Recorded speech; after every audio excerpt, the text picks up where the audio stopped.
Do you think, I know the FBI, the CIA had MKUltra with the mind control techniques. Do you think they're doing anything similar to that, or are Well, they continuing that? that's a very good question, and it's impossible to come up with a definitive answer. But let me give you some background first. MK Ultra was a program that started in the early 1950s, and it started by accident. We had a source who turned out to be a fabricator saying the Russians are doing mind control experiments. We were like, oh my God, we're going to be behind the Russians. All right, we got to do our own mind control experiments.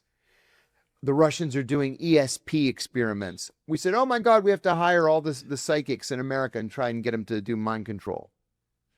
So we came up with this thing that was called MK Ultra, and it was composed of several different sub operations. MK Chipwit, for example. So we were doing things like, what would happen if we gave people LSD and they didn't know it?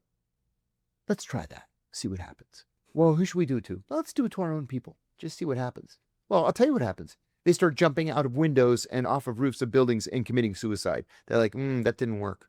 Okay. Why don't we hire prostitutes? This is true. We'll hire prostitutes in San Francisco. We'll have them pick up Johns. We'll bring the Johns back to a safe house that we control. We'll dose them with LSD. We'll tie them up and interrogate them and see if they'll tell us their deepest secrets. No, they just went nuts. That's all that happened. And then we released them, and then they're just wandering the streets of San Francisco nuts. Then they said, how about if we come up with a germ and we spread the germ all around San Francisco and see if people get sick?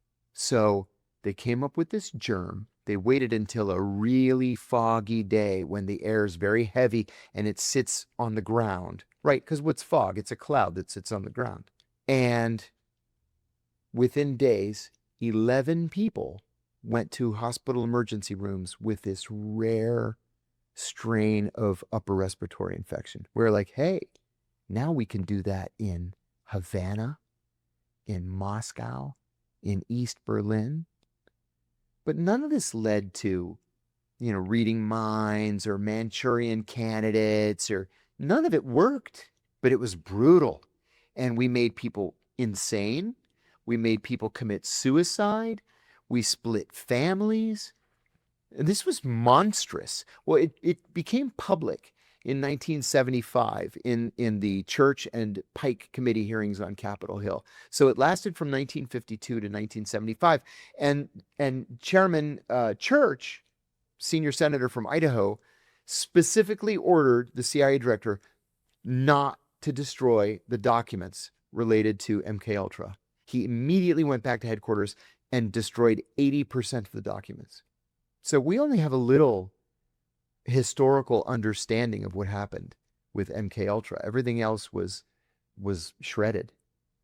People ask me all the time, is there MKUltra today? Honestly, I have no idea. It's not called MKUltra, but it's impossible to know what the CIA is doing on these mind control issues. Now, they're doing other things technologically that we know thanks to WikiLeaks and Josh Schulte and the Vault 7 revelations.